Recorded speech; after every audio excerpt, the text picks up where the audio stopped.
Check out carmarshal.com. The link is in the description. They help support us.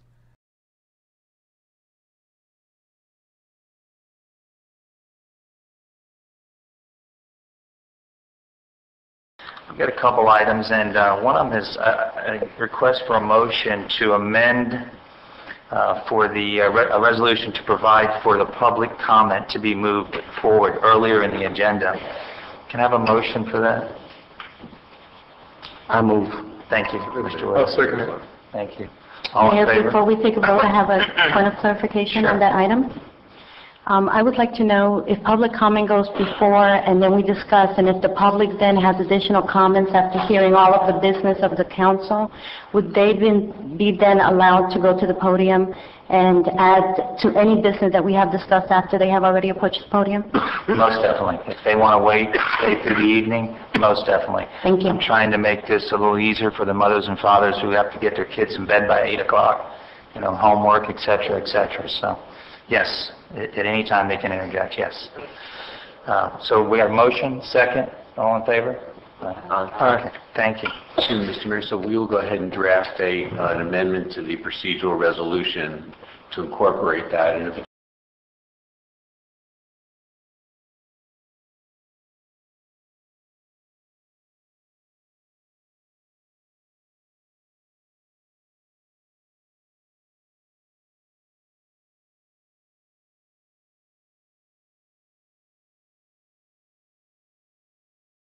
the form of government almost was changed from what the charter says it is to a hybrid version, meaning the mayor was in control or wanted to be in control or tried to be in control.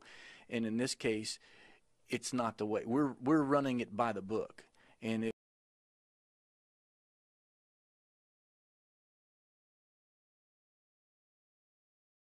what are some of the examples that you can give of things that you've done that maybe hadn't happened before that showed how you are making this conversation more open?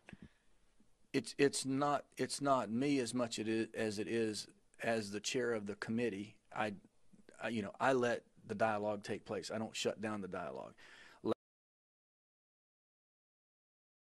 It's just the fact that I think what I've been able to do is give people the freedom to express their opinion, as opposed to having their opinion, squashed or berated for having a different idea than myself or you. So it's just opening the dialogue. In the meetings and then outside of the meetings, are there other ways that you're doing this?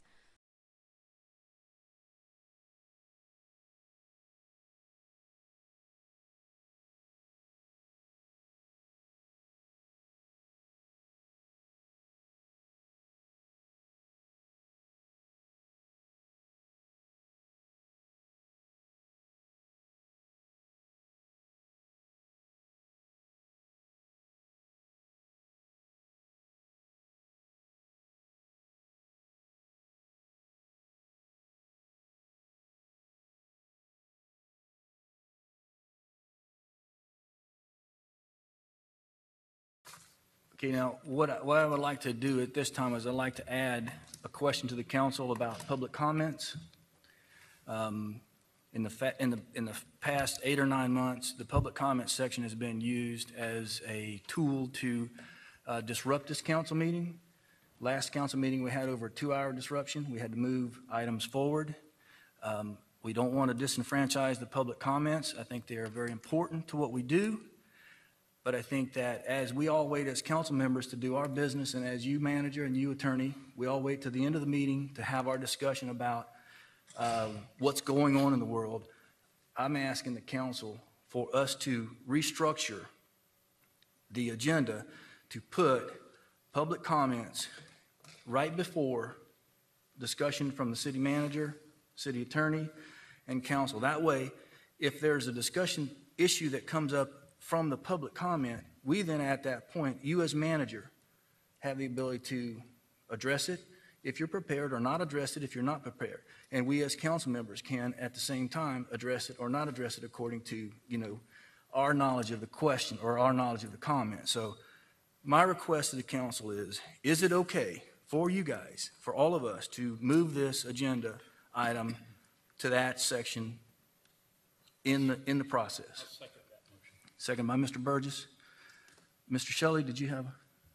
That's effective next meeting? Effective tonight. Well, I have an issue with it being effective tonight, but I support what you're saying. I support it being effective going forward, but I can't support it being effective as of tonight.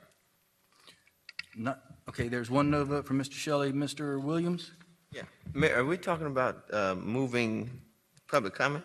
Just moving public comment from where it is in the beginning of the meeting to right before the city manager and the council. Now, I remember this conversation. I once said that we ought to move it to the back, and everybody said, no, keep it in the front. And now you're saying move it to the back. I brought it up before and asked for a vote, and there was no support for it. I'm bringing it up again simply because if you think about the last meeting, we had 2 hours plus of public comment that was repetitive public comment with the intention, I feel, to disrupt the flow of the city. So my request is not to say, we're not changing any time limit, anything like that. It's just let's get the business done first. Then let's talk about the concerns and questions or whatever it is in the end. And I'm requesting it be done tonight. Mr. Shelley is and I think the Vice Mayor, well, I'll let them speak for themselves. Well, Mr. Williams, you have the floor. yeah, thank you, Mayor. Well, I was all for that in the beginning, but I'm glad that colleagues able to come around to see where I thought we were going to be at anyway. So that's fine. I don't have a problem with it. Now, as it relates to tonight, I don't know how that will make us look as perception. It's always the perception of what we do up here. Not that we're doing anything bad, but it's always the perception of what it looks like. So I say if we're going to do it.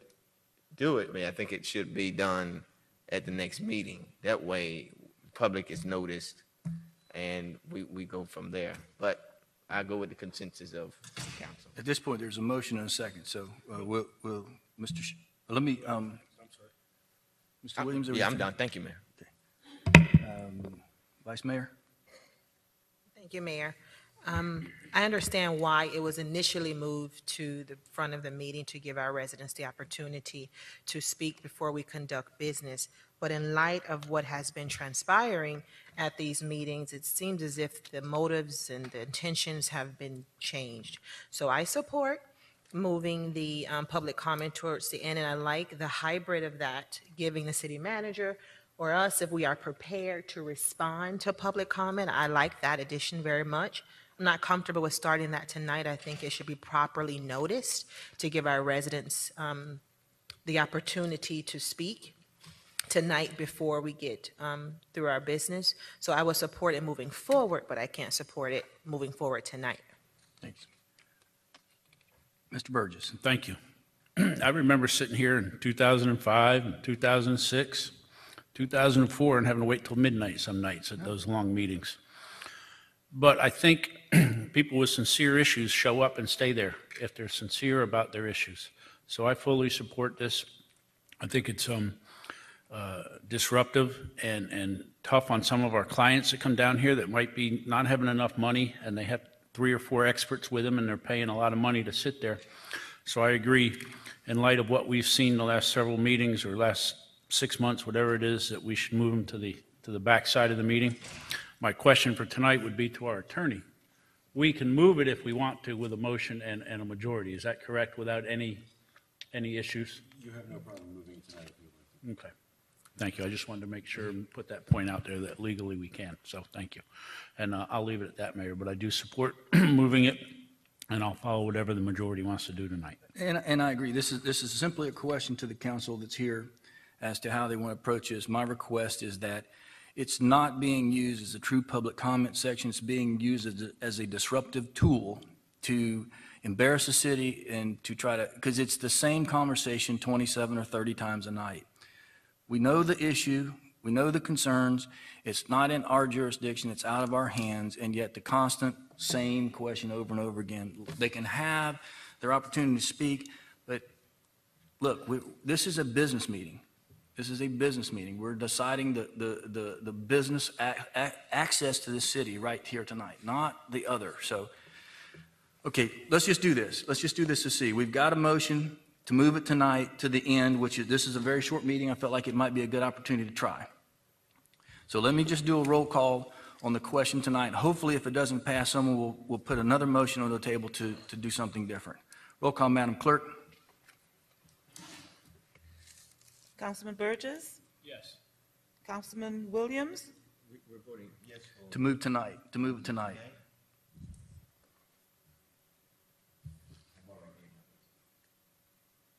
So your vote, no? Councilman Ross? Yes. Councilman Shelley? No. Vice Mayor Faircloth? No. Mayor Porter?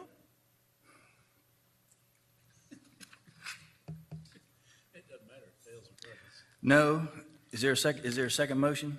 Somebody make a motion? Mayor, that we enact this at the next council meeting, as it's been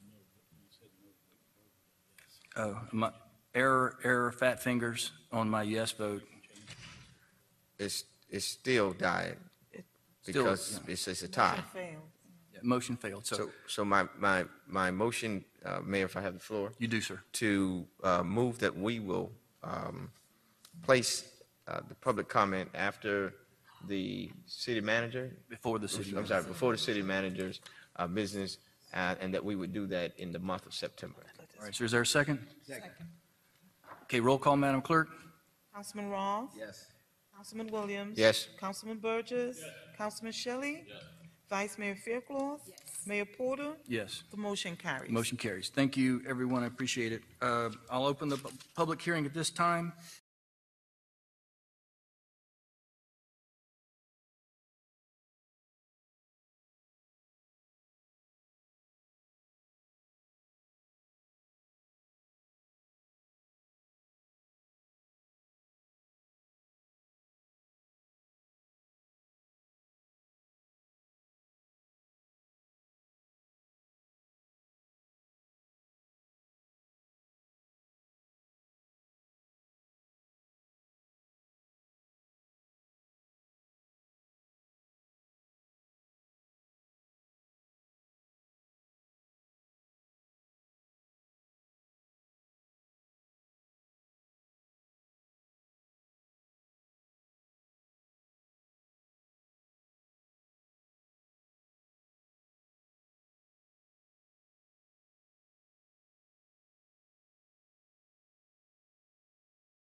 Hey Charlotte County, this is Charlotte County COPWATCH, and I wanted to explain what fair use is. You can use pieces of news articles if you're doing it for news reporting, you have commentary, and you're doing it for education purposes. So that's what fair use is, as you can see right here. Another reason why I wanted to make this video is to let you know I have just joined with Patreon. A nice thing with Patreon, I make no money on YouTube. They took the money away years ago, and so this is another way to give, and it's a nice thing too because you can give monthly. You can give $1, $5, $10, whatever. I do 4 to 5 hours a day on trying to wake the sheep up on how corrupt it is and different ways that you can fight the corruption. So Patreon is a way that you can do it, and then of course the old way is still there. Donate to Charlotte County COPWATCH with PayPal or credit card. So keep that in mind. 4 to 5 hours a day. I make no money, but the corruption happened to me and I'm sick of it, so I'm trying to wake people up. But my wife would love it if some, if we could get some help out there. There's 47,000 subscribers, just think if each one of you subscribers just gave a, let's say, actually, yes, $1 a month. 47,000 subscribers gave $1 a month. That would be awesome. That's not going to happen. But anyways, that would be great if it did happen. But, you know, do the math in your head. Just think about it. Like I said, 4 to 5 hours a day. I get no money from YouTube. YouTube has gone nuts. You can't do anything anymore. They're taking the money away everywhere. So these are a couple different ways that you can still help out with all this time that I put in. And as you know, I'm in a special situation where, you know, at least I can do it. You know, 4 to 5 hours a day. We have a cleaning company during the day. That's what allows me to do this, and we're debt-free. So this is my hobby. I don't go fishing and all that other crap. I try to save the world. So help me out to make the wife happy, man. In fact, if you guys did give $1 a day, and there was 47,000 of you, and you did it, and each of you gave $1, and that was every month, oh my God, yes, I could quit. I could start suing them. Another idea, too, that we have is, you know, if I got, you know, some funds, we could actually contact everyone that has been ticketed and or arrested and put in jail and start sending them postcards to let them know we're here and to see if everything went all right, and if it didn't, find out their story. So we could even do more investigations and more lawsuits. Lawsuits take money.